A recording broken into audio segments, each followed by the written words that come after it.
So, welcome back from the break. Thank you everyone for coming back. We'll now enter the second half of the presentations. Since we are like a little bit ahead of time, feel free, if it's like we've set your time limit to 8 minutes, we've removed the bell, so feel free, if it's 9 minutes, 10 minutes, it's not that much of a problem. Now, the first guest I want to have up is Tere-san. Tere-san will join us from Indonesia online. The presentation, she sadly couldn't come, which is why she's online.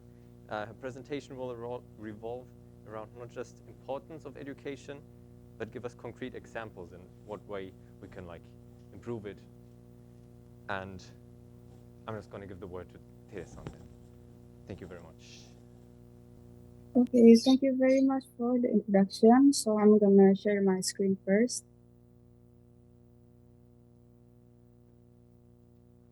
Can you guys hear my voice clearly? Yes. All right, We thank can you see very the screen much. as well. Okay, I'm gonna full screen. Okay. Okay, good afternoon, everyone. Thank you for having me here along with such amazing presentation. So my name is Teres Nazara Sembiring. You can call me Tere. So because I know my name is quite long. I'm from Indonesia and and now I'm pursuing education in Bandung Institute of Technology, and my major is architecture. Hence why the topic today I'm going to talk about is about advancing community education through architecture. Okay, this topic correlates with number 4 SDG, which is quality education. We all know that education is an important part of each people's life. But unfortunately, there are so many problems regarding education. For examples are improper funding, too many students per teacher, deteriorating building spaces and school facilities, inequality and inequity, etc. We often find these problems in every part of the world. So it's really a pity, and that's why I'm taking this as a topic today. So this brings up the question about what are architects' role in improving the quality of education. One might think and say that as an architect we only do design and then build it, and that's it, call it a day, get our paycheck. But I think there's more depth into it than rather just designing a building and call it a day. Take an example of one of the architect he's really in right now. His name is Diego Francis Kere. He was born in Burkina Faso in 1965. He received the Aga Khan Award for Architecture 2004. It is awarded for his project, which is Gando Primary School in Burkina Faso. And recently he got the Pritzker Architecture Prize in 2022. And it's a big deal. Pritzker Architecture Prize is one of the most prestigious prize you can get as an architect. Yeah, he's the guy, he's the man. So about his background, we need to learn about his background, right? The place where he was born, he lived is Burkina Faso, which is one of the world's least educated and most impoverished nation. And Kere is the oldest son of the head chief. So by looking at his country, by living there, by growing up there, he found the role he can do as an architect to improve his nation. As can be seen from his interview, he said that he grew up in a community where there was no kindergarten, but where community was your family. Everyone took care of you and the entire village was your playground. His days were filled with securing food and water, but also simply being together, talking together, building houses together. Kere always remembered the room where his grandmother would sit and tell stories with a little light while they would huddle close to each other, and her voice inside the room enclosed them, summoning them to come closer and form a safe place. And that experience was his first sense of architecture.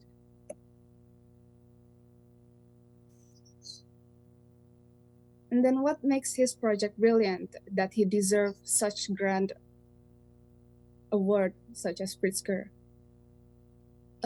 First of all, Kere always used the material that was local in Burkina Faso, which is red soil. That's why I'm also surprised in Okinawa it's also red soil. He always worked with local craft and skills. He always took the children, the women, the men to work together and build the buildings in his project in Burkina Faso so that people have better understanding of the importance of education. So when Kere made the Gando Primary School, he invited every local person to be included in the project. By the process, they finally understand why education is important. Because in such nation, I've seen myself in my country, many people thought that working is better than getting the education. When you go to work, you get money, you can pay bills, you can eat. But while you're doing just education, people tend just to get smart and that's it. You don't get money. That's why it's important for people to be included in such project. And then the way Kere incorporates the locality of material while maintaining the quality and the functionality of the design. It is said that in Gando Primary School, even though they only use like red soil, the thermal quality inside is very comfortable. So the children who learn in that and the teacher doesn't feel too hot or too cold. And then the last one, I think that I found that Kere did this for education, for the humanity, for the children. He didn't do this for like the money, the ego, or the award itself, but he wanted to make his nation better than before. But that even brings us more question. If architect can do that, they have like funds, they have their everything. So what can we do as an architecture student? One thing I learned when I in this college is that the real life itself is not as beautiful as studio. Studio as in like our class. As an architecture student, learning from studio is not enough because architecture itself is a holistic process. So how do we learn that holistic process? As a student, we should be eager to learn, not only about designing, but about the people, the culture, the beliefs, socioeconomics, etc. Because architecture is not about aesthetic design, beautiful design. It's about how our design can be used comfortably by the people that are going to use them. What's the point of having a good design but it's not usable? The next is volunteer work. It seems random, but it's true. We, as an architect, we tend to see everything in our own perspective, but not from other people's perspective. We said that, oh, this design is good. It's going to be good for other people. But is it that what people need? We didn't see anything from others' perspective. Usually, we only see everything from our eyes, and we didn't see it from the people who's gonna use them. So that's why volunteering work is such a good way for us to finally open our eyes and see what's the reality have upon us, because it's not as beautiful as we've seen on our classes. But at the end of the day, take it easy, work hard, play hard, but don't forget about where you came from, because you are what you are now because of the nation that grew you up. So thank you so much. If you have any question, feel free to contact me or ask me in the next section. Thank you.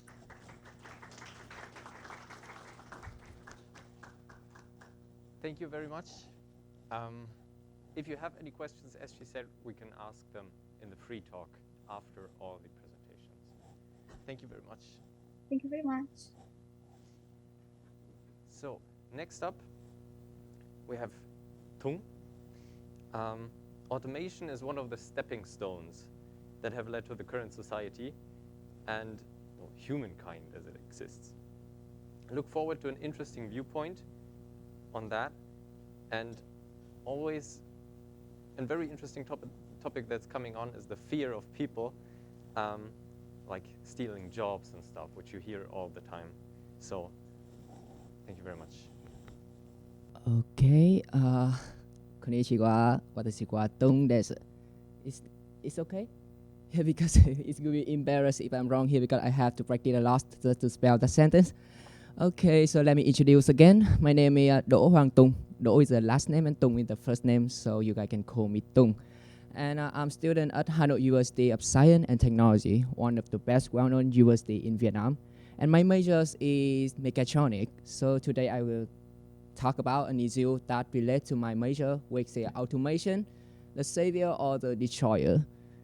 It sounds like a Hollywood fantasy movie, right? Okay, so it's my table of content. The first leg will be the introduction. The second will be positive effect. The third is the fear of substitution. And finally, conclusion. And first of all, we need to find out what is automation. And honestly, I'm just turned to the second year, so of course my knowledge is not enough to give a specialized definition about automation. But let's try for a simple explanation for automation. And for me, automation is simple the technology application where human input is minimized. And in the history of automation, the emergence of newer techniques, process, and machines eventually set a path for automation to play a larger role in our society. And the main goal of the evolution of automation is to improve the efficiency, productivity, safety, and convenience. So, but there are a lot of arguments around the development of the automation. It's mostly about the human role in our society. And let me tell you a real story. My hometown is about 60 kilometers from my university, it's not too far, so I normally visit my home at the weekend. And as normal, after a busy weekend, you just want to relax, right? And I was lying on my bed when my mother came into my room and she said while cleaning that, "Hey Tung, do you know how to make a robot?" And I'm like, "A robot? Yes, I try to learn." And I think she just cared about my studying. And then she continued that, so I have to wait for a long time because I really want a robot, and then I will put a photo of your face, of my face, into the robot, and ta-da, we have our son doing housework. And she thinks that I'm really lazy to do housework for her. And but it's undeniable that automation can bring a lot of positive effect on our society. And it's hard to imagine a world without automated machine. We can easily come across an ATM on the working way, ask for a coffee on vending machine, or we can relax at home while washing dishes, cleaning robot, and microwave oven doing their work. And besides, automation provides benefits to virtually all of the industry, such as manufacturing, transportation, utilities, defense, facility operation, and many others. And moreover, the automation enhances the accuracy, the productivity, and the efficiency. So we can say that automation has gradually become the fundamental to build a modern world where things we used to be supposed to be acceleration is not just in the movie. So, but there's something really strange that people create automation to minimize the labor work, but then they are afraid of replaced by them. It sounds weird, but appropriate because of the superiority of automation. And the question is that does the automation fade away all of our job and create a huge number of unemployment? And let me tell you a stating fact that in the 50 years since the first ATM, the automated teller machine, by the way, were introduced, the number of tellers in US were roughly double from 250,000 in 1970s to the 500,000 in 2010s, a big number. And in fact, ATM had two countervailing effect on the bank industry.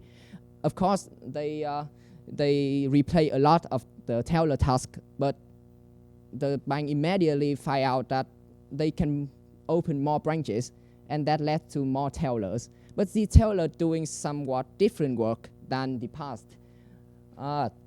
If in the past the teller can dispensing money, handling deposit, withdrawal, provide account for information, but the teller in present, they can cross-selling additional product from to customer, answering customer question, preparing specialized product like traveling check, saving bond, and money orders. We can see that many teller can do a more cognitively demanding job. So I think this is a big step in the bank industry. And what I want to say here is that most of our work require a multiplicity skills, and in fact, automation can subset some of those tasks, but we can need to be more accurate, time-saving, and efficient, but it doesn't make the other unnecessary. In fact, they make them more important and increase the economic value of them. Let's take an example in car manufacturing. Human can definitely create all of the detail of the car, right? But it will take a lot of people and in a big amount of time just to produce some small machine, right? And then so what if we use automation to solve that problem? Of course, the productivity will be exponentially increased. So I think the worker will be adding in the safety checking, the customer services, and the customer caring. So I think that automation is really good at that. So finally, in conclusion, it's too lame to compare the automation to the savior, but it's definitely not the destroyer. We can steal all our jobs, right? And I think that why automation or technology in general should be mentioned in Expo 2025, because it's not the personal concern, it's the whole world issue. So, and especially there are no distinction in science, so everyone can give opinion, and it's also everyone is appreciated. So, and I really looking forward to discussing about automation with international students, and let's see how the world will change and how the human role in the future. And the last word, Mommy. I love you, but I think maybe the robot can do the housework for you, like cleaning, like do laundry, like cooking, but I think they cannot display your son, because I don't think the robot can give you a grandchild, right? So that's all of my presentation. Thank you for listening.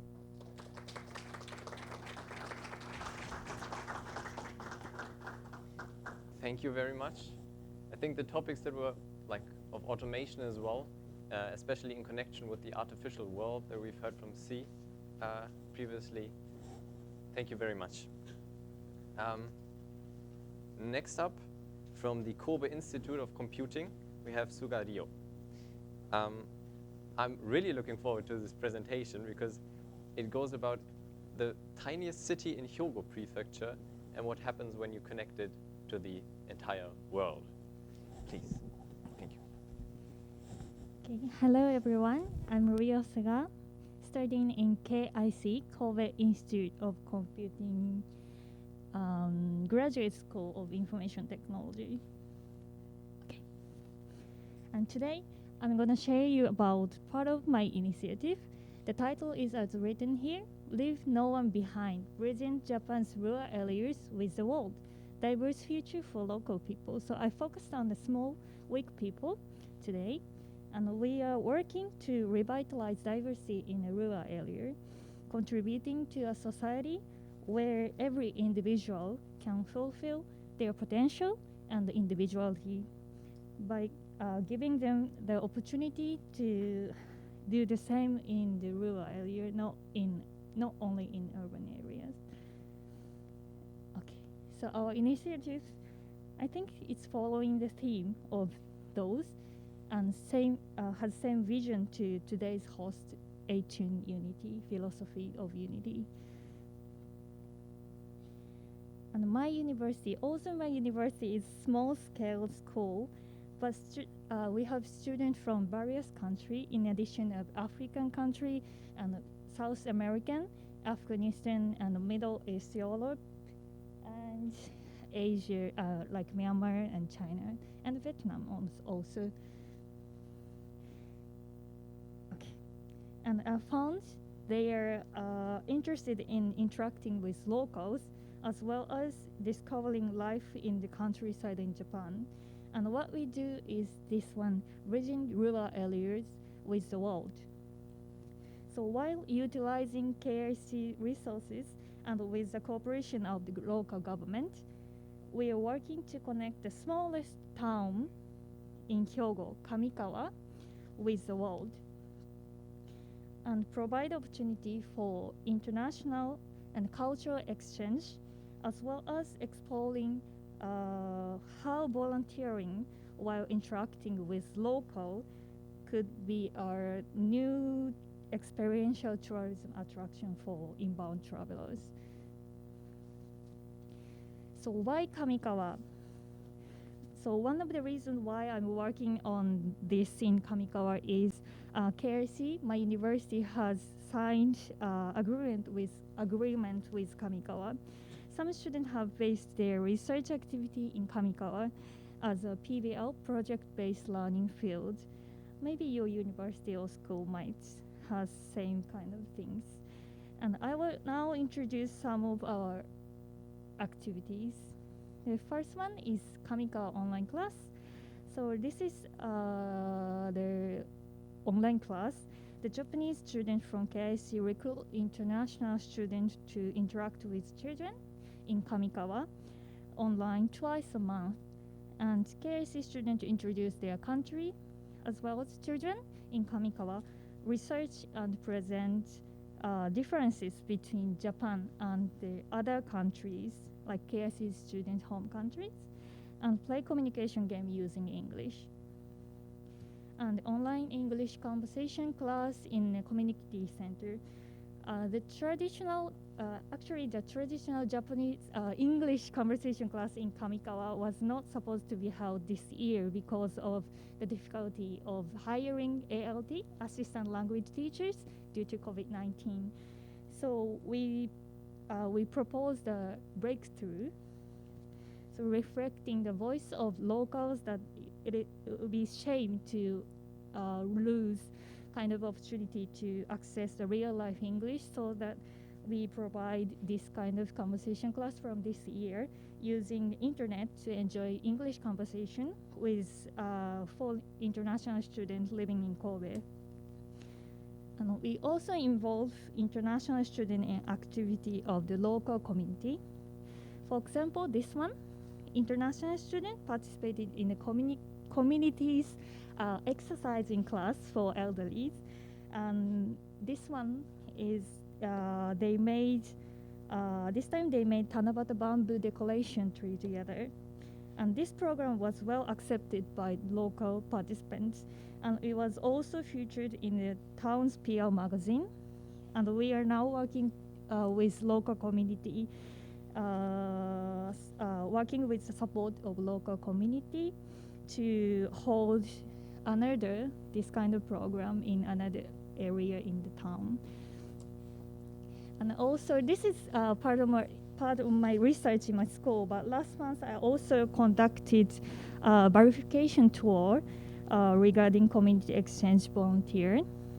So I cooperate with small museum in Kamikawa, the tourist attraction called Gin no Bashamichi. It means silver carrier sword and registered as Japanese heritage site. It's from Meiji era. The museum used to have only Japanese language information, but now it has unique brochure in 4 language created by international students from Japanese language school in Kyoto. So why I'm working in the smallest town in Kamikawa? Because various gaps, device exist in rural areas. Not only IT gaps or educational gap, but there are more and more. But ICT and those involved from the outside, like me or the international student, or perhaps you, can be the key to bridging the gap. So we promote multicultural understanding among all generations through our activity, not just from the idea, but approaching minor problems in the town. So upon my graduation next year, I'm now working on launching an organization to promote multicultural society and international exchange in Kamikawa with the government. And also I'm working on to set up the student volunteer organization on my campus to make our activities smoothly, continuously. So lastly, every day I learn the importance of taking action first to see what we can do, or even if it's a small step. And I recognize being student put us in a position where we can easily get support from many people, like supervisor, including our supervisor or maybe friends. And we are still student, but because of student, we can. There are some things that we can do to take advantage of our connections and so on. And thank you for this opportunity. And this student symposium is a great opportunity to get to know new people from different backgrounds. I'm really happy to hear. And we all have a different paths to follow, but it is, as Unity said, it is important to recognize we are all making together to make the future where we live the better place. Thank you very much. Thank you for your listening. ありがとうございます。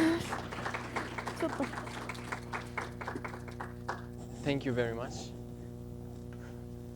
The part that she just talked about with everyone connecting and everyone connecting from very different backgrounds, I just noticed that as well in the break that we had.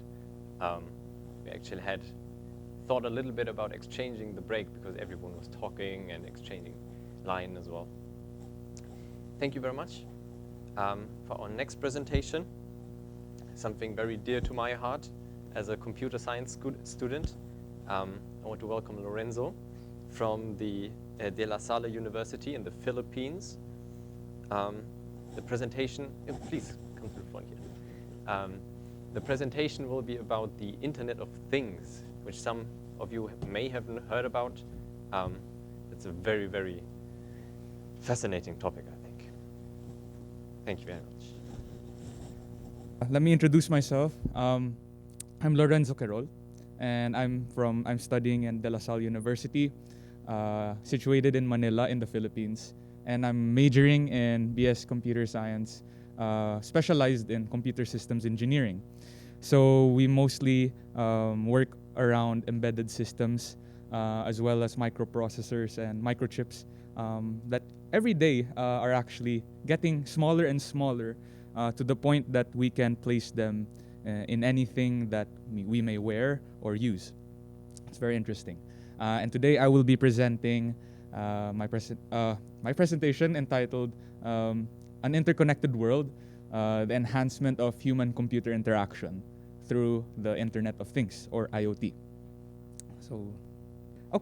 So before we discuss that, I first want to talk about something that is already part of our daily lives, something that not all of us may not be thinking about and we may not fully realize it, and I'm talking about the internet.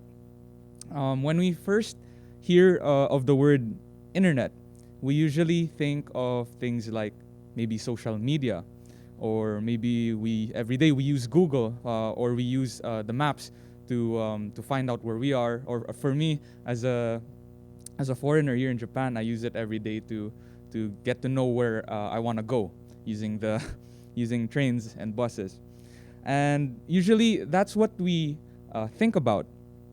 But we're so used to it in our daily routine that it feels so normal. And because of that, we tend to forget that there are other things such as our smartphones or computers or laptops that can actually be connected to the internet via these microchips that we embed into them. And I want to introduce you to the world of the Internet of Things. Okay, so the Internet of Things, or abbreviated as IoT, is a concept of connecting all the things, all the devices that we use to the internet, as well as connecting other people. So because of the Internet of Things, or IoT, we are exponentially creating more and more connections between each other via the internet. The internet is such a powerful environment that we are able to exchange data, collect data from the environment, and because of the internet, we were actually able to gather here today internationally and locally because of the collaborations with other countries. Because of that, we were able, the internet has been very powerful. And IoT is a very, as I said, is a large and complex network, all of which collect data from around our environment. So just to give some examples, some things that we may be used to, that we use every day, can include microwaves. There are actually appliances now where you can connect to the internet and you can use your microwave to, for example, heat up your food even if you're not at home. There are concepts such as connecting your, or self-driving cars, for example. If you all are familiar with Tesla, they're autonomous already, and even I think in Japan they already exist. And what else? There are also wearable devices such as our smartwatches that have been able to track how many steps we've done for the day, or maybe even our heart rate.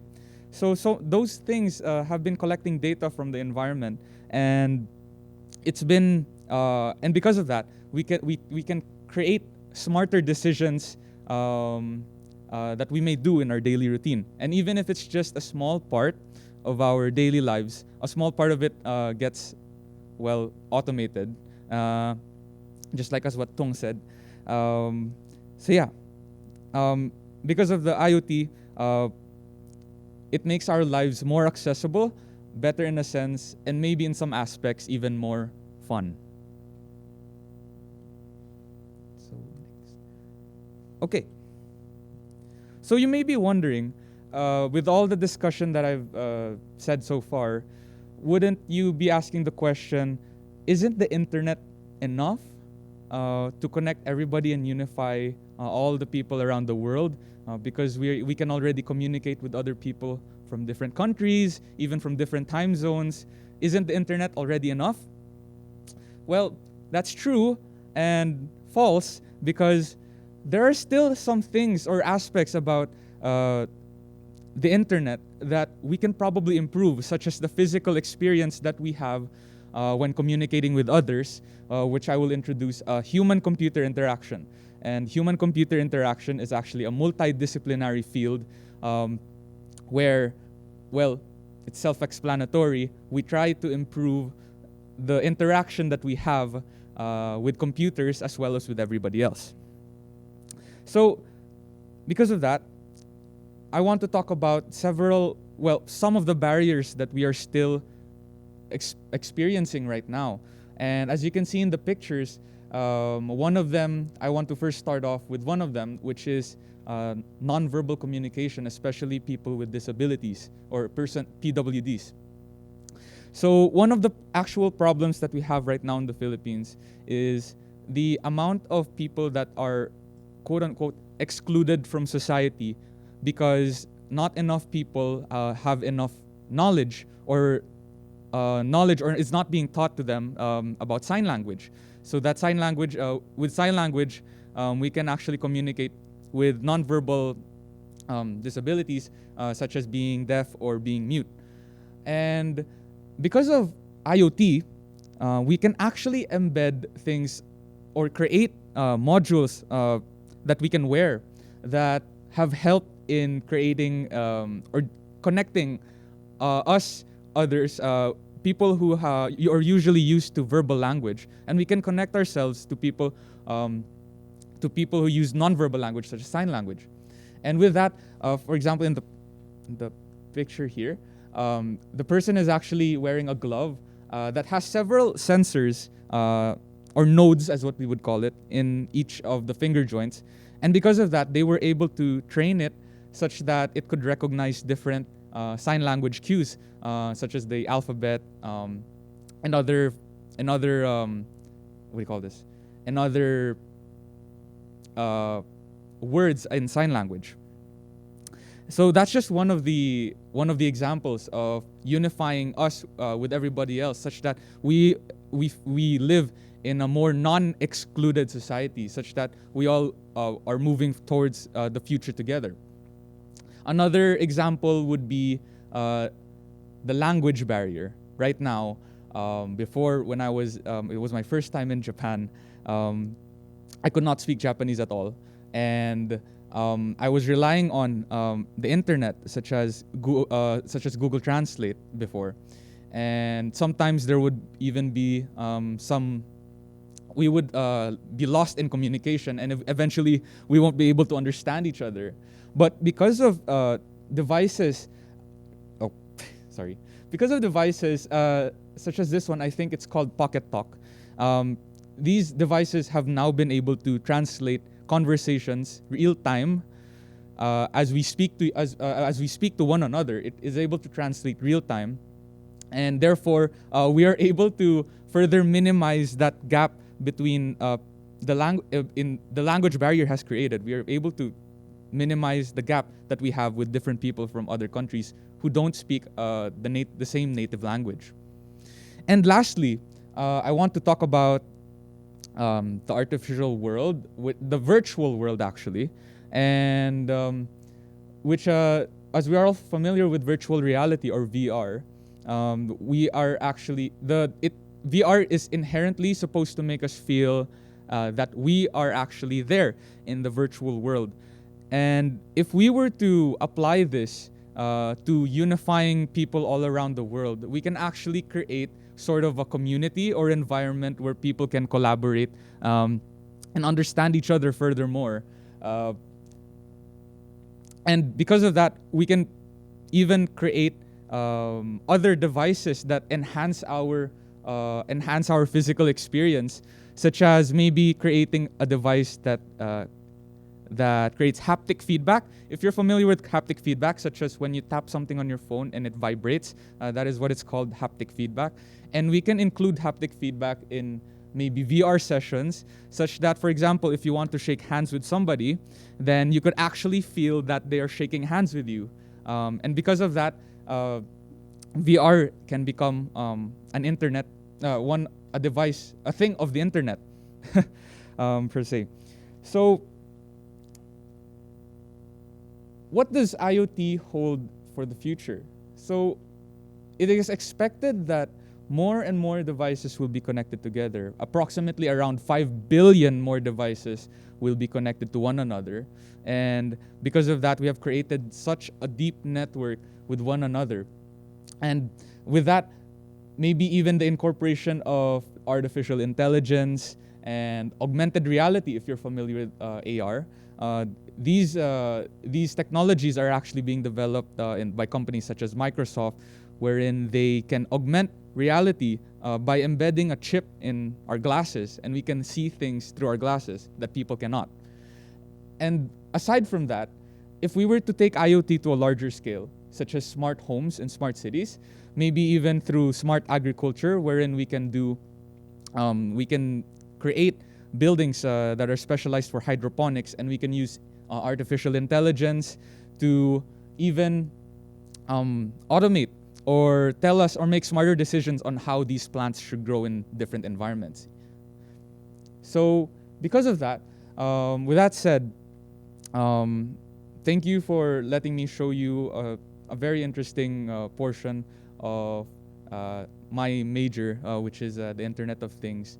And because of that, with the goals that Achun has been realizing, it has made me more aware of what how important my field is in helping them realize this event, especially that they want to take this to Expo 2025 and even incorporate the metaverse, as I've heard.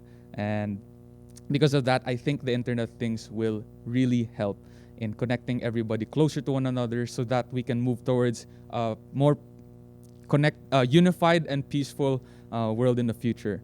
And with that, thank you for letting me present here today, and thank you for the opportunity. Arigatou gozaimasu.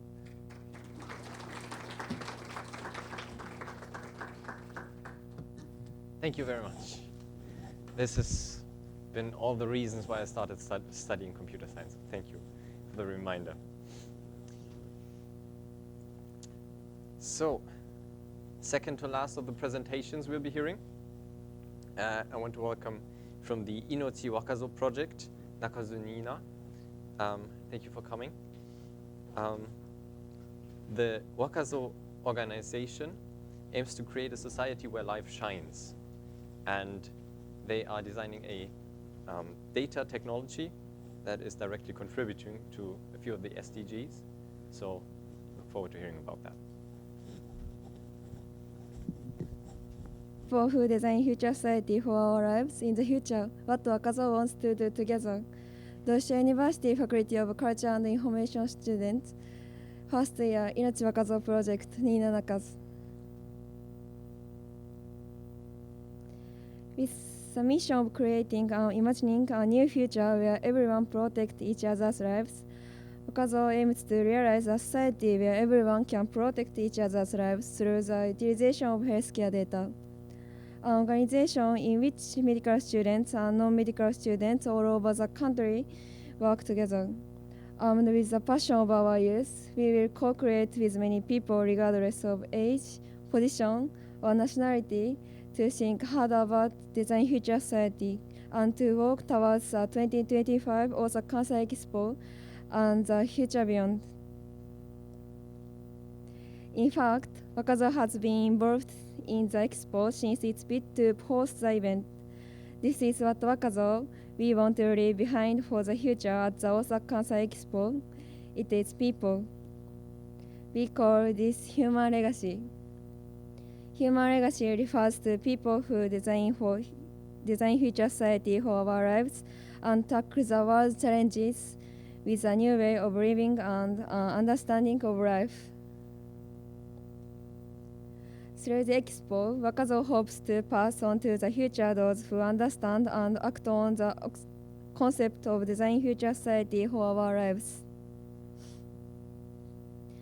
Wakazo aims to achieve 3 goals in relation to the SDGs. 3. Good health and well-being for all. 9. Building a foundation for industry and technological innovation. And 11. Creating sustainable communities. We hope to realize these 3 things through Inochi's Pay Forward, where everyone protects each other's lives. So, what's Inochi's Pay Forward? Inochi's Pay Forward is a data-driven society that spreads link data provision that I want to provide my healthcare data for someone else. Technological innovation through accumulated data sharing. As a result, in addition to the lives that are directly saved, the lives of society as a whole are protected. It is a design to realize such a future society through the expo, a testing ground for future society. We want to change the way we think about this data, utilize data to protect life, and design future society for our lives shine. Then, at the timing of Osaka Kansai Expo in 2025, we will conduct a large-scale demonstration of this concept to change thinking about data from what is unclear and unclear how it will be used in the end to what should be shared and utilized for a bright future society of life. We hope to disseminate the dynamism of young people around the country through demonstration experiments at the timing of the World Expo and create a circulation that protects lives with the hands of young people. Let me elaborate on the three SDGs that I mentioned earlier that we hope to achieve through Inochi's Pay Forward. First, 3. Good health and welfare for all in the SDGs. Through Inochi's Pay Forward, people will protect each other's lives and design future society for our lives, and all people receive health and welfare. Second, 9. Let's build a foundation for industries and technological innovation by implementing Inochi's Pay Forward as a new social infrastructure. It will deliver healthcare fields, creating new initiatives to protect people's lives. Third, 11. Community development. With Inochi's Pay Forward, we can create a cycle that protects lives around the world and contribute to the creation of cities where people can continue to live. Inochi's Pay Forward is to value one's life in order to protect someone else's life. However, people pay forward is only one of the ways of making future society. Although something is lost, it is possible to create ideas, gather people, and change the future as long as there are people. Wakazo aims for global co-creation that connects with young people around the world and creates a society where life shines by leveraging the passion of young people. Would you like to create such a society together with Wakazo and leave more people for the future? Wakazo is achieved with the goal of increasing the number of people who understand and act on the brilliance of life. Nationality, age, and gender shouldn't matter when designing future society for our lives. We will continue our activities to achieve this goal in order to create a society with resilience to both the city and people. So, what does it mean to understand life shines? At Wakazo, we believe that facing death and life is one answer. Life includes life and death. Behind the shining life, there is disappearing life. Developing in life sciences and technology may change the definition of death by feeling, thinking, discussing, and deepening our understanding of death, which is common to all life. We ask, what is life? Because I am young, I would like to raise questions about the issue of death, which is difficult to face in everyday life. Our dream is to design future society by facing death and thinking about the meaning of life. Even if the ways of death and life change from now on, we will continue to question the importance of life, which should not change. What Wakazo want to realize at the 2025 Osaka Kansai Expo is a day called Life and Death, thinking about death and questioning life. Thank you for listening.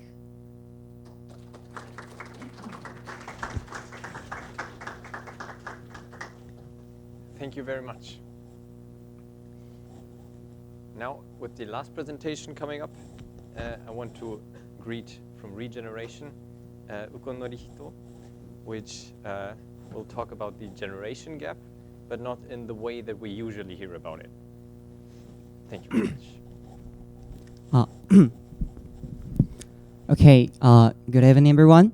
I'm the last presentator of this symposium.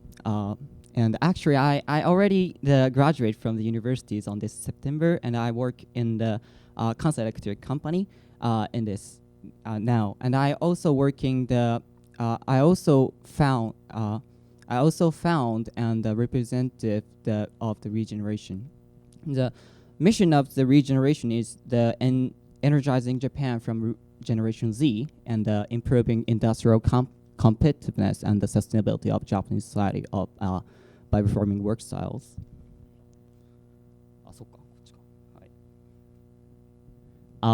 In Japan, the birth rate declines and the population ages each year. There is a growing need to increase productivity per worker. And on the other hand, in companies, there are limitations on where young people can develop and demonstrate their personal growth. This is resulting in a significant loss of opportunity in the Japanese future economy. So we invent and develop the regeneration model. The regeneration model is the system that human capital towards social issues. Through solving social problems, the young office worker can realizing exponential growth of individuals. The regeneration model consists from the 4 parts. The first part is the young worker can participate in the startups on the project basis through regeneration, and they can take on challenges with a minimum risk. And the second part is that regeneration makes the professional team that assembled with the Generation Z, which they have the expertise in accordance with the characteristics of the project. After that, the member of the regeneration gain experience in the planning and management through projects, and they can gain ability of starting and running projects by themselves. And after that, back to their company, they have management skills and something transformational skills. They are highly perform in the Japanese traditional company, and it will lead to the strength Japanese industrial competitiveness. Let me introduce our achievements and the plans in the future. We already collaboration with the Doshisha University and the Gifu University. Especially in Doshisha University, Doshisha University has the project of the with the MEXT. This program is seeking to implement Kyoto technology, which invented in the Kyoto and into society. Through this program, Doshisha University tried to aim to develop human resources who have both technological and the business perspective. And I also tried to regeneration tried to collaboration with the local governments in the future. For example, we will plan to the event with the Kobe University and across the IJS.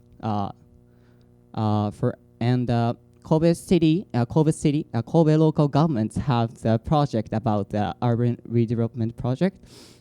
So we will make to the event, through making the event, we will create the mechanism to reflect the voices of Generation Z in urban design and per activity create the society in which they can live on their own. And our human capital strategy is as follows. We are all members of Generation Z, but not only Generation Z. We all persons have their expertise. For example, I was the entrepreneur of the NPO, and some person working in the Hitachi as a HR member, and some person are working on the Africa. And this is a relationship between regeneration and SDGs. We strongly believe that these 4 goals is a really most important in the SDGs goals, because all activity from the something all value mix from the human activities. So when we try to increase some the values, we try to these 4 goals at first. The education and something we need to more make the innovation, and for that we have to make more partnerships. And lastly, I want to talking about our activities for the Osaka Kansai Expo in 2025. There is we thinking the plans, 3 plans. The first is research and transmit information, and the second was fostering the next generation through the workshops. And this is a little bit same things, but we are making the co-creation event with local governments and industries and universities. We believe the star of the expo is Generation Z. This is because it is Generation Z that will realize and live the future sadly exhibited at Expo. Expos use the latest technology, etc., and seem technical and difficult to understand. However, as an organization with the Generation Z scene, we will continue to promote momentum to make it easier for young people to participate in Expo. Thank you.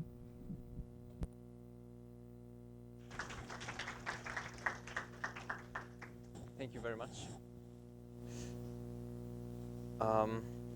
So thank you for the last presentation. The last part of the evening is going to be the free talk, and it's going to take a little bit of time to prepare the stage for all the members to come on stage. So maybe we'll start the free talk at 35, so like 7 minutes downtime for now. See you after that. Free talk. Welcome back from the break. Sorry. The sense of this time that we're going to have now is that everyone can ask questions, but it can also just be a comment that you want to say. Maybe we'll ask you personally. And as well from the audience, as well from the online audience, or if you have any questions to the other groups, if you want to just say something, if you want to say you're happy that you're here, do so, just say something. Yes. So first of all, I'd like to ask the audience in the room and also online. Might you have any questions or comments that you want to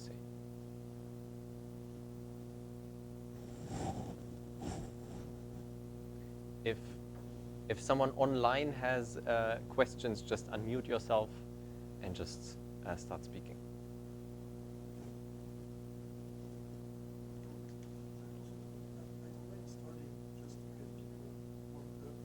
Sure. That's the people we need. Thank you. Thank you everyone for all of the nice presentations. My first question is for the Recolab people. It's just what are you guys planning to do next year for like the plot of land that you have? What are we plan in the next year? Or we plan the also abundant farmland reuse is continue to next year, and we will just carry out the wait a minute, how to say in English, and commit to the blue carbon, we will introduce that is eelgrass, that is called in that is seaweed, and is efficient. It has efficiency to the CO2. So just we will commit to the more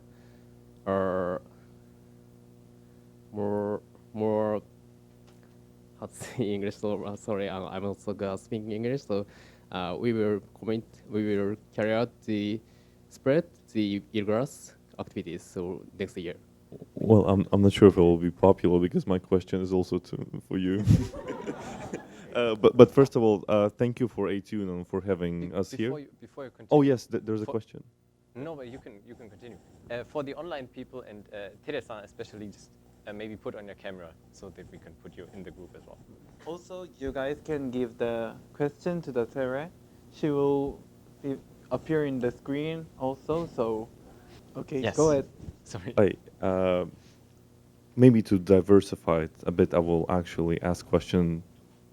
Lorenzo, how would you think that, what is the most realistic way Internet of Things will help allow us to achieve at least one of the SDGs? What is for you the most probable one and realistic? Okay, so probably, well, if we were to, would the goal be for Expo 2025? Right.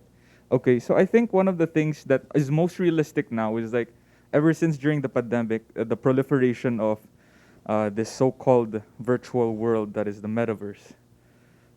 It's been proliferating all over the internet, and people have started joining these worlds, even though I'm not part of, I haven't been able to join one of these yet. But especially with the Internet of Things now, with current technology that we have, especially the one I mentioned earlier, I think one of the things probably that would help us get to connect more with one another, especially, is the right now, since we're all connecting virtually, I think one of the things that has been absent is the absence of physical touch, right? Like especially when we want to shake hands with somebody or give somebody a hug. I think that's one of the things that has been absent, and I think with the current technology that we have, we can embed these microchips into something maybe like a wearable. Like right now, with current technology, these microchips have been developed to be flexible, malleable, such that we can embed them into our clothes, right? And I think in realizing the SDGs, I think with collaborations from different universities, institutions, as well as different countries, and through this metaverse, as well as the incorporation of this Internet of Things devices that help us allow to be more unified together, I think that is one of the most realistic achievements that can be done probably in the next 3 years. I think the development of technology has been very rapid, especially nowadays. And I think with the increasingly improving condition of COVID, the more collaborations with different institutions will be made. And I think that's one of the things that can be realized most. With what you've said in mind about metaverse, do you think A-Tune and E-Symphony can be realized in metaverse? Right now, especially, we've been trying to do these collaborations online, right? And I think one of the things that may be detrimental, especially for A-Tune and this collaboration, would be the physical limitations of our internet. Right now, not to be speaking in a negative way, we are still very limited in terms of the delay that we experience, even though no matter how much we try and reduce that delay, especially through something called interpolation. I'm not sure if everybody's familiar, but interpolation is something where we create these artificial values in between existing points already. And I think maybe that's the technology behind Sync Room, what we've used so before in connecting to like different countries. But I think as soon as we get over that gap in terms of our network, especially, or if there may be more complex technology that may probably reduce the latency even more, then I think the goal of A-Tune will be very much made in the metaverse. And I'm very hopeful for that. So yeah, thank you for that question. Thank you very much. Yeah, the delay you were talking about with the synchronized playing as well as like 2 days ago, we had a big event, A-Tune, and the delay was very small, which is like a very big achievement already. So we're working on this. The internet is like a way of communicating and way of connecting everybody. There's like a lot of things to do on the internet, is not what I'm talking about, but like different ways to connect through the internet. Maybe other groups, did you also like use the internet in any way to like connect with the people or to like expand your projects that you're working on? For example, through social media. We've seen it in the presentations earlier as well. For example, the Hyogo project, not Hyogo project, sorry, but like, yes. You're connecting to the people as well, and for the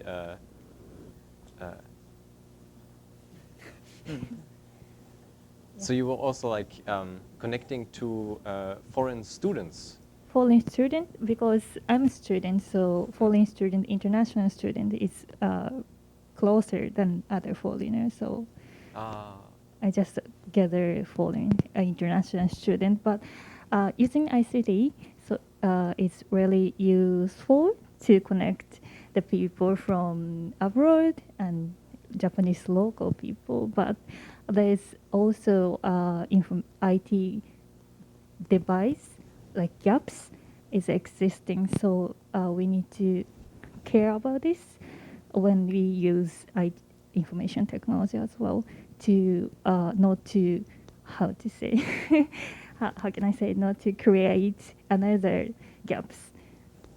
that's right. So Like, yes. Like, okay. Can I ask some question to A2 Sure. member? Are you planning to do some e-symphony in like countrysides, or or how to say, how can I say, look for the people, look for the participants from public, or like other foreigner or other international students from other university? Thank you. Now, HM members thinking about who the issue issue the now the HM members discussing who can interact, who can attend the e-symphony. So as a tune, a lot of people in the world, A2 want a lot of people in the world attend the e-symphony. So from now on, we will plan to the people in countryside to attend the symphony. Thank you. so A-Tune as well is trying to like get very different groups together as well, city and countryside. Thank you. Sorry, I actually had a question for Ricola. Before I ask the question, I also want to thank everybody who's participating now and even on the online. This is my first time to participate in such an activity, and it's been such an honor to represent my university. Going on. My question for you is that, are you planning to, because right now, as I understood, you were, these activities are only being done by students, right? By students. The activities that you've been doing are done by students. Mainly members are students, but not only the members, not only students, but also the who have already graduated members are committed to their activity together. So to more have our diversity and more some range to be able to doing. So we have our a lot of member in different backgrounds, like generation or ages, so generation or background. So just not only students, also have our already graduated member and more like other workers or and like seniors. Yes. It's not a question, but I think it's just a comment, because I see this as a very good potential for ecotourism. especially with international tourists, because in the Philippines, the agriculture is not being well maintained, and the tourist spots in the country, they actually provide, like the local governments actually provide something called ecotourism, and it actually employs it acts as a double. It has a double meaning to it. Aside from enjoying your vacation, since it is a tourist, you're a tourist, you're actually also helping the local government and the people in having done their work, as well as helping the environment to restore the environment, because there are some areas in the Philippines that are badly damaged. Like for example, like mining that causes really serious environmental damage, or deforestation, another one. And these activities exist in the Philippines, and I think that what you are doing could be a very good candidate for ecotourism, especially if if it expands, maybe foreign tourists can also help in restoring these lands. Right. So yeah, that's just a comment. So thank you. So I guess I have one question for Enzo and one for people who talked about the internet. So I guess mostly Enzo or Rio. They're not personal questions, so don't worry.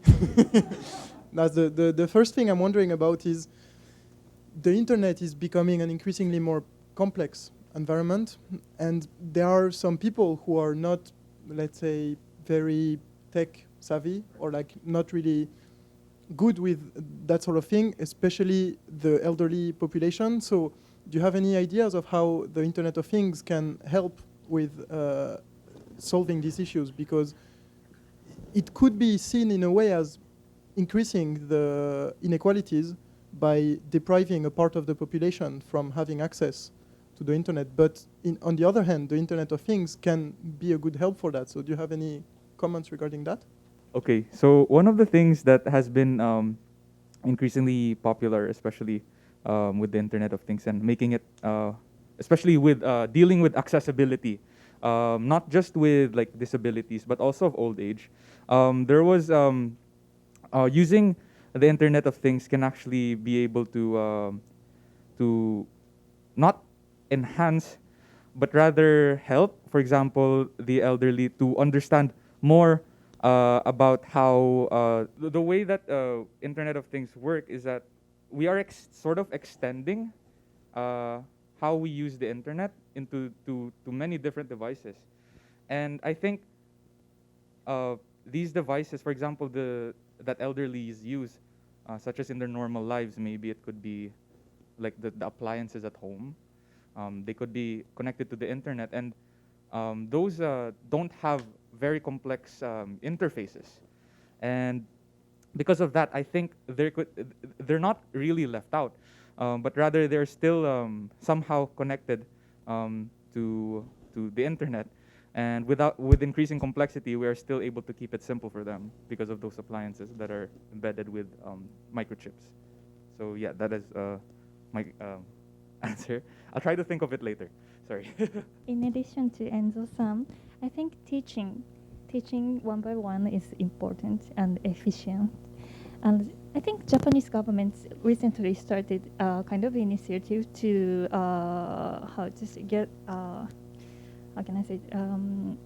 recruit some people who can teach IT to the elderly and registered in the government database or something like that. And also, I think it's also important to give up to make them equally. Maybe we can do instead of them, like in my activity, like English conversation class in community center, we provide PC and Zoom setting, everything for the elder people. And also they will have some session to explain how to use Zoom and laptop, and they can get used to it. But first of all, maybe we can do it for themselves. And to extend Ryo-san's answer, again, sorry. Right, on the topic of education in technology illiteracy, I think that is one of the important things that we have to further develop, like in terms of a system of informing everybody on how to use the increasingly complex things that we have. Because as what I said earlier, even though we try to keep these interfaces very simple, there will be a point in time where we cannot really keep it simple anymore. And I think the continuous education on technology literacy is one of the most important aspects in order for people not to be left behind, especially in terms of productivity in life. So yeah, just to extend you. Thank you for if you have a comment, like we've talked a lot about internet and things now, so maybe get like on a little bit of a different topic now. So the pandemic has shown that the semiconductor industry, on which the internet and especially the Internet of Things is very dependent, is very, let's say, weak. So how could we make that industry more sustainable in the future? Because, as you mentioned, the needs for semiconductors are just going to keep on increasing. So yeah, it is true. The sudden demand for these. That's why prices such as, I'm going to keep my answer simple. But if you have noticed, most of our electronics and appliances have become more and more expensive. And because of that, there have been news about these semiconductor companies that are needing more workers actually. And that is very detrimental, especially, for example, to the productivity of these companies, as well as the, for example, the workers. They might have to work overtime to compensate for the amount of the demand, especially. So I think, well, for now, in my opinion, I think there's not much that we can do in terms of increasing the productivity of these companies, as we are slowly still lifting these COVID restrictions. And I think in the future, maybe in the future, these demands will slowly stabilize again in terms of the devices that we need every day. And yeah, that is my answer. And basically, they were working on diamond semiconductors. So I don't know what benefits they have, but I think you can exploit different materials. You don't only have to be working with silicon. So I don't know. That might be a thing. And that's it, guys. A lot to explore in the field, yes. Maybe the field with the most to explore right now. Well, no, not necessarily. Maybe to get back to a little bit of a different topic, we had a very interesting presentation from Terra-san as well about about teaching. And what I found very interesting is that you were talking about going there and like talking to the people as well and really getting in contact with them. Was it like a big thing that like, was it important for you to actually talk to the people? Yeah, of course. Otherwise, how could you understand the issue if you don't talk to people regarding the issue? Right, yeah. Do maybe any of the other groups have like similar experience where you had to like talk to actual people to get maybe the problems right and like to understand what the problems were? Yes, Lorenzo, please. It's just a very small comment because it reminded me of my bachelor's thesis right now. It's related to agriculture, but I think one of the things that is most absent, or the most common mistake that's been happening, is that we base our research gaps in papers, when in reality it might be very, very different from what research says. And I think visiting the locals and understanding the position that they are in, I think that is very important to further optimize or conclude that what you're doing is very important to them, and how it will help them, I think might even be more solidified, because you are able to understand more about what they do and not what researchers interpreted what they do. So I think connecting with them is the most important thing in realizing what their true problem is. One presentation that's still in my mind is from the in Hyogo, from the city as well. Yes, I like Hyogo. Was there like concrete like problems that when maybe you went to the city, went to the town, that like concrete problems that you found, or like that the people there told you about something, or like told you maybe we can do this? Maybe both pattern. What? Both pattern. I don't know if I catch you properly, but yes, I try to talk with local residents really well, even other topics, not the social issues. Or if you ask them like if you do you have any problem, they will say not really, or maybe small problem. But if you look at them really carefully, maybe you can find the problem, or you can find the problem in some free conversation with the local residents. So it's important to talk with them, like Yes. not be like, what is your problem, but try to get in. Yes, not the interview, not the ankate, just a talk like a friend. I think. Thank you. Is it okay for the answer? Thank you very much. Are there any questions left from the audience, maybe, online as well? Internet and stuffs and agriculture stuffs. It's not my major, so I don't really catch up with those stuffs. But aside from that, I'll question in a different angle. So I would like to ask about the expo, especially for those who came to Japan from abroad.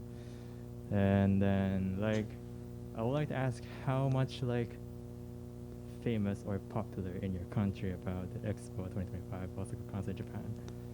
Then especially for when I went to Okinawa OIST last September, like I didn't see any like posters that Myaku Myaku is gesturing or something at the station or so like I only saw those posters at Osaka station or somewhere. But like in Okinawa, like none totally, I guess. So I think even in Japan, like it's not that popular. I'm not sure though. Like I've never been to like not never. I didn't go to Tokyo or some other places aside from Osaka, but like as I seen Osaka, there's only like posters of like Expo in Osaka, but like Okinawa none, I guess. And for other countries, like I would like to ask how much people are aware of Expo 2025. Thanks. Thank you very much. Thank you very much. I'm the foreigner. Oh yeah. As well as Daniel, you can. Yes. In my case, in South Korea, they are going to make a 2030 Busan Expo. So, like, in the international, like, in the foreigner, they don't need to. I think, in my case, like, my home country is Korea, and the Expo 2025 is in the Expo Kansai, right? The different countries. So, like in Korea, I think they will visit it, but they will get interested in like after the expo is open, like that. So, I think what should I say? Like it is too hard to get interested in to the foreigner before the expo, but in the home country thing is like they will involve in easily, I think. That's like they're involving eventually. Yes. Gradually. Yes, Oh, wow. gradually. How about like other like Latvia, France? I know Philippines is like because my family lives there, so how about France? Could I? Right. I guess I can talk a little bit about Okinawa, or what I can tell from having spent some time in Okinawa, but from the point of view again of a foreigner who only interacted with like broken Japanese or katakoto with the locals, so that might not reflect the mentality there, but the image that I have is that the culture in Okinawa is very far apart from that of the rest of Japan, and it could, to some regards, almost be considered a different country. And so a lot of Okinawans feel Okinawans before feeling Japanese. And the image that I have, again, that's just my perception of it, is that the Osaka Expo is, from the point of view of Okinawa, the Osaka Expo is something that happens in Osaka and that doesn't really seem to involve Okinawa. So the Okinawans might not feel very involved. Igor might have a diverging opinion on that, I don't know. But maybe one thing that would help for that is, and again, I have no idea whether that is the case or not, but is having, let's say, pavilions from each prefecture or something like that, specific exhibitions from the different prefectures into the 2025 Expo. And now, in the case of France, Paris was originally planning to host the 2025 Expo, but then gave up because they're doing the Olympics in 2024. So then Osaka got the 2025 Expo, and I think after that, there wasn't much talk in France about the Expo itself. So it just feels like something that is happening in the world that France doesn't really have to care too much about, is the image that it has in France, I would say. Well, thanks. Thank you so much. So I'll pass it to you. Thank you. Oh, to me from, yeah, thank you very much. I think it's quite... How about your country, though? About my country? Germany. I'm from Germany, yes. The Expo, I've not heard that much about from Germany as well. But I would guess that like in circles of people that like are more active in thinking about the future, especially maybe with these kinds of people, I think that there's a good chance that they've heard of it. Thank you. And last, Tele, yeah. So in Indonesia itself, like people, I think there are people who are aware of the Kansai Expo, but it's going to be better if you guys have like big promotion, because in Indonesia we use social media a lot. I don't know, Southeast Asian people does use social media a lot, and I think you guys should take an advantage of that, because I don't know, like TikTok or Instagram, once it goes viral, and I think people are going to be interested because this is such an interesting expo. That's what I think. Thank you. So So I'll pass it back to you. Yes. Pass it back. Thank you very much for your question. Yes, so the focus should be on how to promote it maybe more. Now, we are coming to somewhat of the end of the evening. For all the special guests that we're happy to host today, would anyone have a comment, or maybe not a question, but a comment about the evening? I've seen that many people have taken notes as well. I ask audience and online or reality, and actually our group is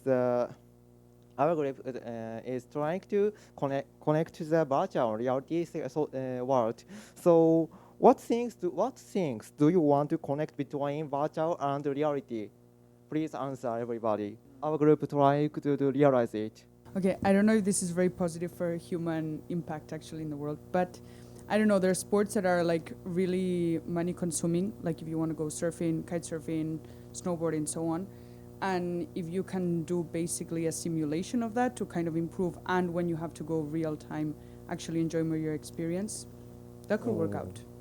But that's just from a personal point of view, because I'm really bad at them, but I don't want to pay all the bills, you know what I mean? So yeah, just one idea.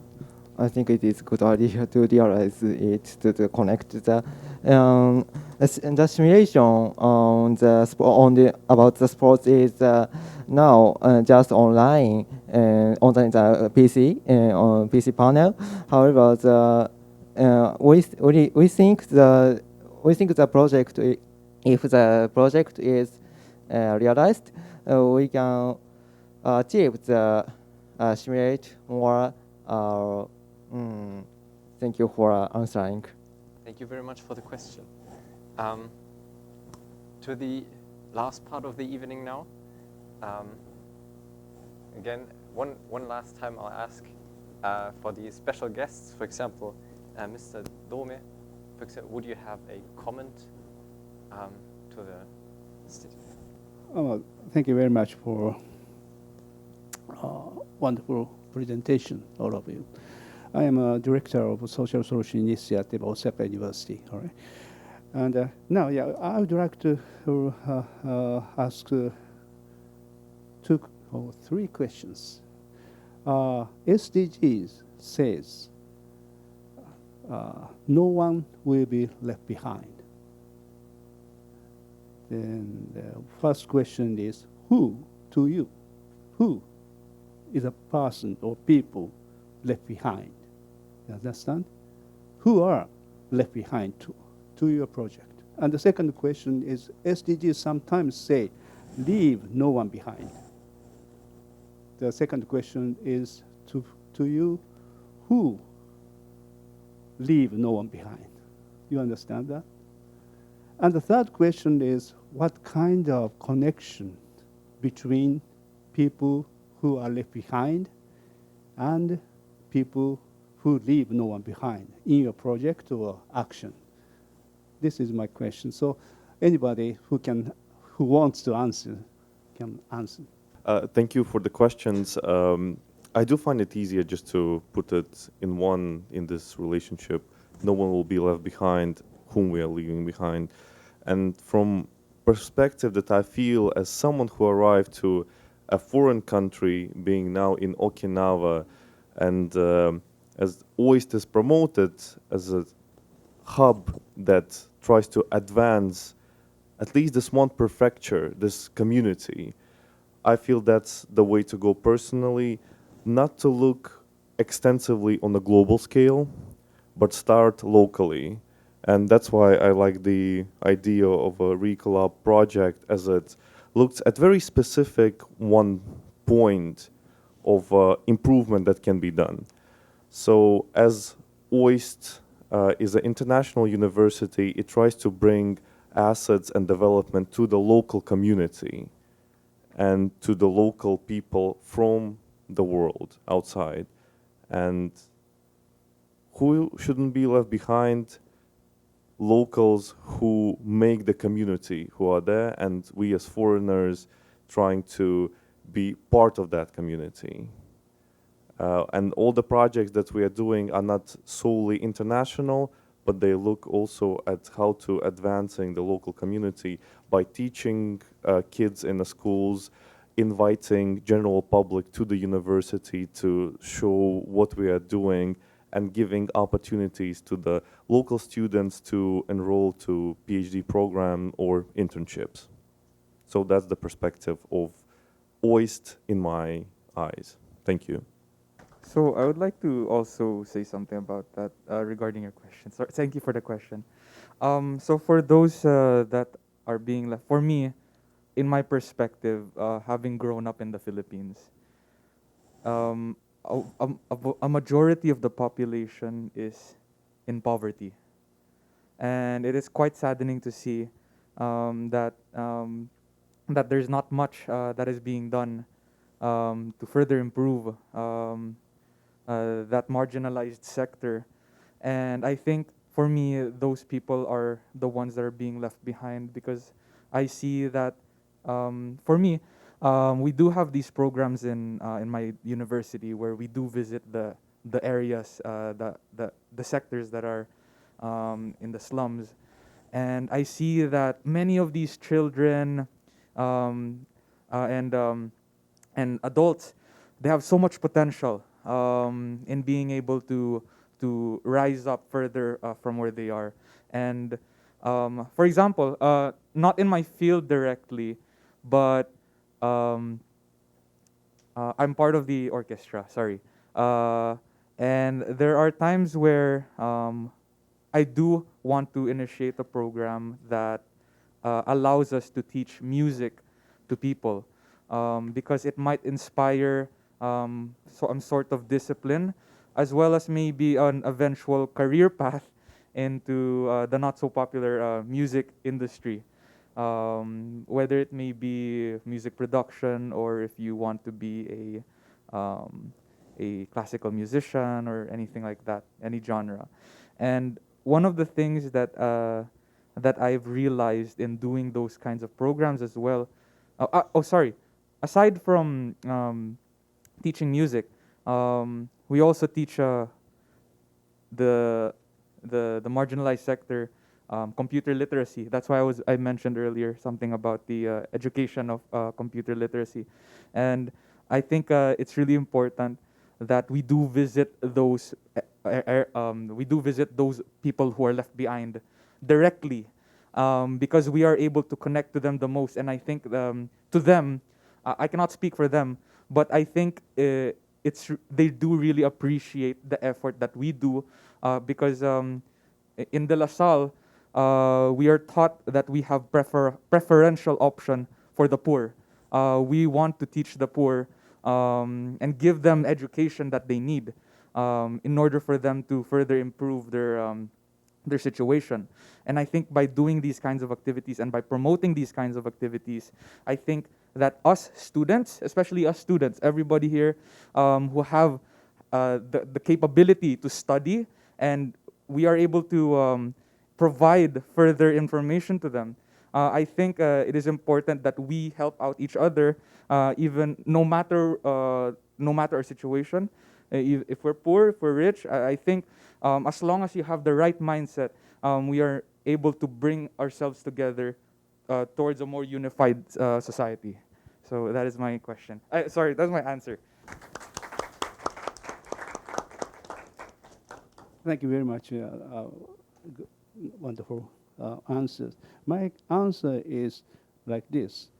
Yes, people in need of assistance because of, for example, natural disasters or infectious disease or poverty, wars, discriminations, and so on are regarded as being left behind. Do you agree? Okay. On the other hand, the people who can escape these sufferings or these problems can be regarded as people who should leave no one behind. All right.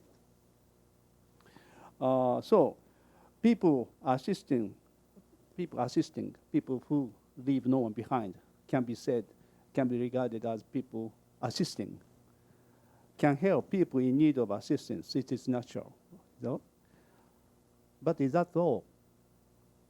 Is that all? The connection is people who can assist people in need of assistance. Is that all? No, I don't think so. People in need of assistance can help people assisting because spending time with and empathizing or sympathizing people in need of assistance, people assisting can be liberated from the fear of becoming people in need of assistance. You understand? Thus, there is a mutual aid relationships between people in need of assistance and the people assisting. I think this is very most important point. So I hope that all participants, today's participants, our audience as well today, in today's symposium, attach this meaning, the new meaning to the concept of unity. The meaning means, namely, mutual aid relationship between people, or we may say lives, left behind, and the lives leave no one behind are existed. Do you understand my comments? Thank you. Thank you very much.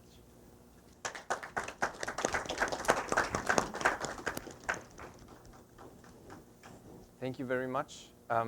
Now we are cutting short on time. It was a very fun time. So I'd ask everyone, like one big last applause for everyone, and then we'll be coming back to the chairs. So one big applause for the audience.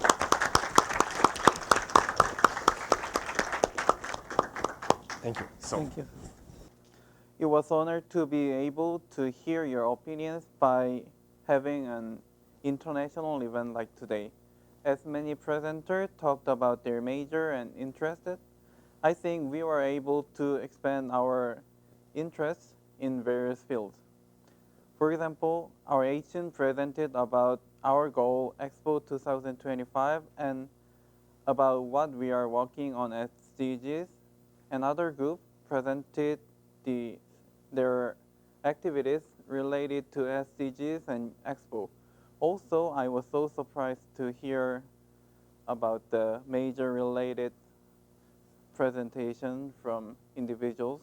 And in the free talking session, many participants did many questions about today's theme, especially on internet like asymphony or semiconductor, also from the connection between students and villages. With these questions, we'll be able to understand what we are curious about and what we should focus on the next symposium. Next time, we will be able to have even more productive exchange. At last, we can look forward to closing remarks by Mr. Tanaka, an executive director of Osaka University. Okay, thank you for your kind introduction. My name is Toshihiro Tanaka. I'm a senior executive vice president of Osaka University, and I'm mainly in charge of the educational activities. And that's why I'm now organizing the student committee that is related to the promotion of various kind of the activities to the Expo 2025. So I would like to say many thanks to all of the participants who kindly attending this student symposium today. And I would like to say many big thanks to all of the presentators talking on this, that is the title, today's subjects. And as you have already known that our A-Tune, that is one of the members of the student committee in the Osaka universities, and they are now aiming to attend the Expo 2025 to perform the E-symphonies with totally over the 100 students or all over the universities, using the Peloton. That was also invented and made by the students, the startup companies. And they are now planning to many kinds of the activities toward the Expo, the 2025s. And one of them, the activity is that 2 days ago, they organizing the E-Symphony for 2022. That is the first season. And I also attended that event. And I was very excited, and I was very moved by their performance. And some of the international overseas students also attend there, and some of them are now playing the Pelotons. And I'm very excited to listen to the performance of the music. Very good. And in addition to that, such kind of the playing, the Pelotons, the activities, they are the A-Tune organizing such kind of the symposium. And thanks a lot to joining the proposal to many kinds of the ideas and the proposal for your future society, to creating the future world. And I'm very, very impressed with all of your the proposal. And I'm also exciting to see the attune the future performance by using the paratones to make e-symphonies. And I noticed that each person has your own, the goals or some of the plans or proposals. And in order for you to achieve those goals completed, I would like to recommend one thing as follows. That is, you are now focusing on your activities. For example, the attune is now focusing on to make e-symphony in the future. And today I noticed that each of the presentators today, each group has their own goals. And they are now focusing on those goals or activities from your point of view. Your point of view. But when you send some of the message to the other person, that is the audience. For example, when the attune playing the e-symphony on the stage of some of the events, there is some of the audience. So please focusing on or think about your goals or activities from the viewpoint of the audience or receivers of your message. And I think that I believe you notice that some of them are a little bit different, the point of view. So please to think about the focusing on your own goals, from the audience, the viewpoint, or receiver's viewpoints. Yes, right? And please do that one. So that means that sometimes you replace the viewpoint from your side to the audience side or receiver's side. And I believe that you can approach, you can proceed, or you can proceed your activities towards the goals. Yes, right? So please think about sometimes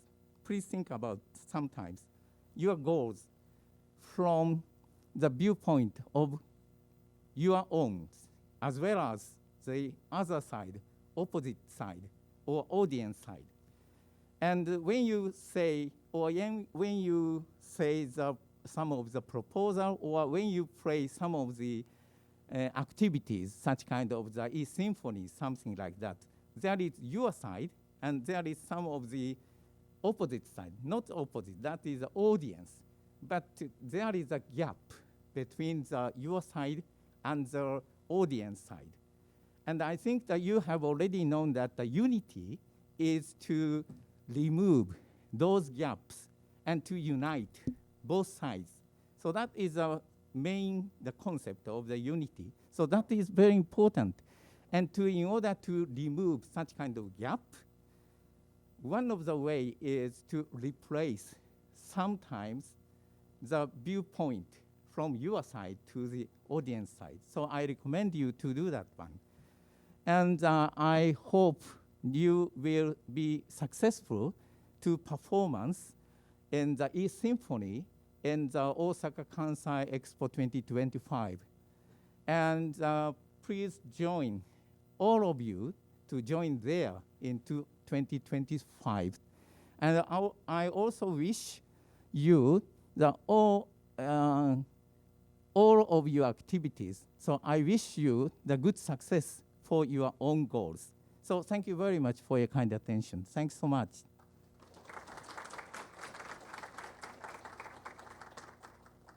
Thank you very much for the closing remarks. Thanks to all special guests for making this possible. Thank you very much, all of the presenters, for the presentation and work you have put into it. Thanks everyone for coming, and see you at the next opportunity. Go for 2025 and beyond. Thank you for participation, and I wish you a safe return to your home. Thank you.